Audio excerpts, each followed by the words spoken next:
پاکستان نے بھارت کے خلاف سی پیک کو سبوتاژ کرنے کے لیے بھارتی دہشت گردی کے ناقابل تردید ثبوت پیش کر دیے۔ فیصل آباد اور لاہور میں اسموگ خطرناک حد تک بڑھ گئی، جس کے بعد دونوں شہر دنیا کے سب سے آلودہ شہروں کے انڈیکس میں سر فہرست ہیں۔ جولائی کے بعد پاکستان میں پہلی مرتبہ کورونا وائرس کے 2000 سے زائد کیس درج ہوئے۔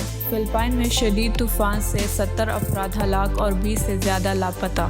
پینٹاگون کے نئے سربراہ کرسٹوفر ملرز کا کہنا ہے کہ وہ افغانستان اور مشرق وسطیٰ سے امریکی فوج کے انخلاء میں تیزی لائیں گے۔ پاکستان ML1 ریلوے منصوبے کے پہلے مرحلے کے لیے چین سے $2.7 ارب قرض لے گا۔ مریم نواز کا کہنا ہے کہ اگر PTI کی حکومت کو گھر بھیج دیا گیا تو وہ اسٹیبلشمنٹ کے ساتھ بات چیت کے لیے تیار ہیں۔ امریکی صدر ڈونلڈ ٹرمپ نے آخرکار انتخابات میں ہار تسلیم کر لی، لیکن ان کا کہنا ہے کہ انتخابات میں دھاندلی ہوئی ہے۔ اتوار کو ایشیا پیسیفک کے 15 ممالک نے دنیا کے سب سے بڑے آزاد تجارتی معاہدے پر دستخط کر لیے۔ PSL5 کا فائنل کراچی کنگز اور لاہور قلندرز کے درمیان 17 نومبر کو کراچی میں کھیلا جائے گا۔